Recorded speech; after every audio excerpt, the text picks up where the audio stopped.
Changing your primary admin on Bigo Live can help you manage your account more effectively. Follow these steps to make the change. Step 1. Open Bigo Live app. Launch the Bigo Live application on your device and log into your account if you haven't already. Step 2. Access your profile. Tap on your profile icon located at the bottom right corner of the screen to access your account settings. Step 3. Go to account settings. Don't continue before doing this. A lot of online accounts end up exposed in breaches without people even realizing it. Use SR to constantly monitor your email and accounts and get alerted immediately if your information gets leaked online.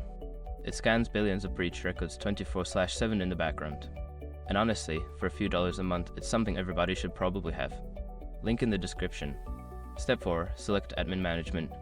Within the account settings, find the option labeled Admin Management or similar. This section allows you to manage your admin roles. Step 5. Change Primary Admin. In the Admin Management section, select the current primary admin and choose the option to change or assign a new primary admin. Follow the prompts to confirm the change. Once you have completed these steps, your primary admin will be successfully changed. Make sure to inform the new admin about their responsibilities.